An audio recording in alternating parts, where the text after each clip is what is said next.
siyaasadda bariga dhexe oo la bedelayo.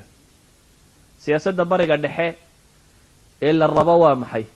siyaasatu tatbiic waxaanay jaraa'idku iminka inoo qoraan ee la bedelayo. wejigay yeelanaysaa inaan inagu waxba ku darsan baa la qaatay.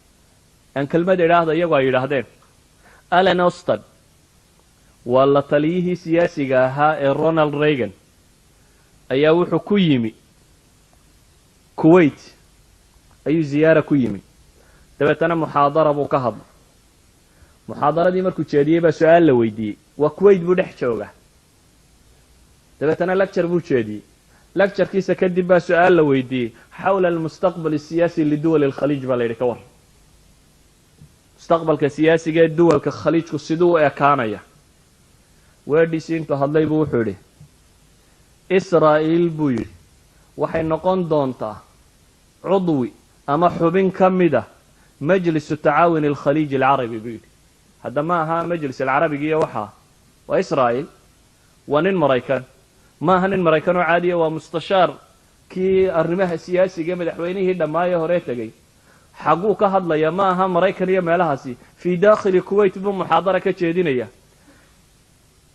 dadkiisii muxaadarada dhegaysanayay ee mustamiciintii akaarimta ahaabaa su-aal markay weydiiyeen ka waran mustaqbalka khaliij alcarabi ayuu wuxuu leeyahay israa'iil waxay cudwi ka noqon doontaa majlis atacaawun liduwali alkhaliij alcarabi.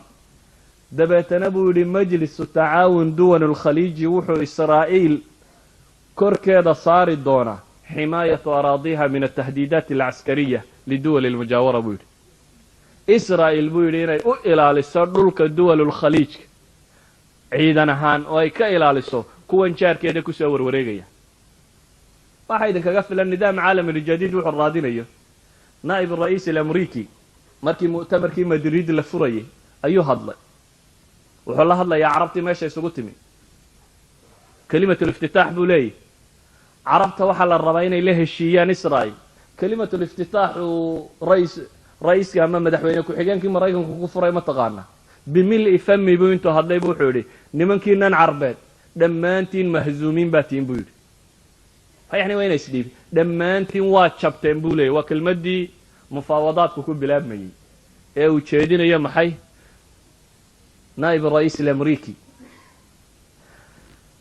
nidaam alcaalam aljadiid iyo sida uu u dhigayo waxa idinkaga filan. wasiiru khaarijiyatu israa'iil baa khudbad jeediyey. bal hadda u fiirsada. waxaa waraysatay jariidad yuhuuddu ay leedahay.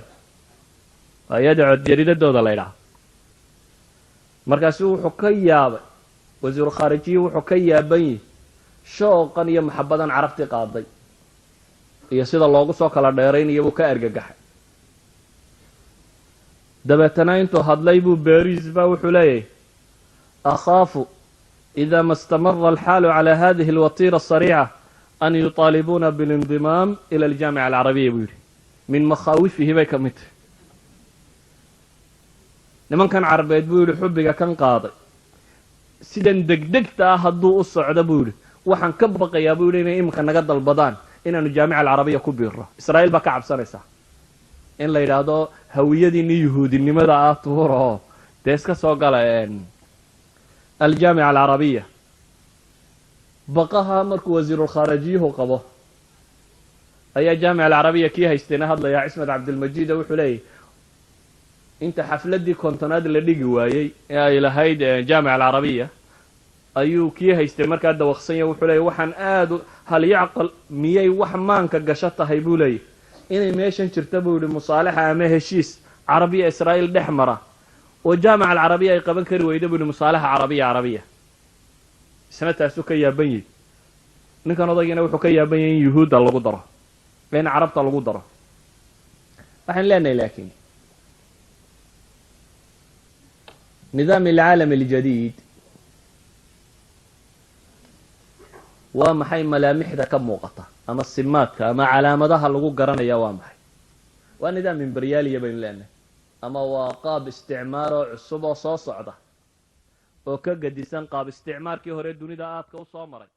nin baa wuxuu su-aalayaa macnaha weeyaan wuxuu leeyahay sheekh mustafa marka aan dhageystay inaad tiri israa'iil ayaa waxay ku biiraysaa jaamacadda carabta. ha arrintaas suurtagal miya?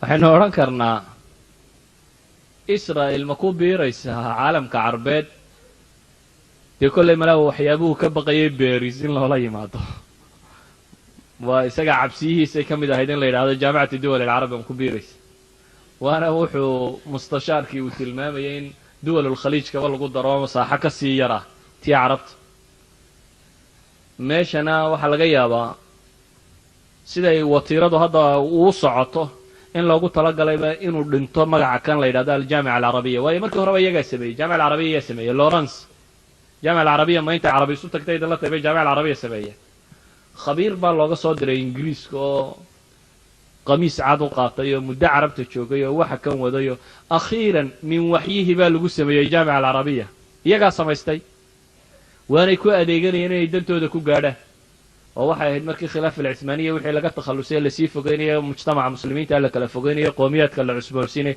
waa haluma shaqadeediina way qabatay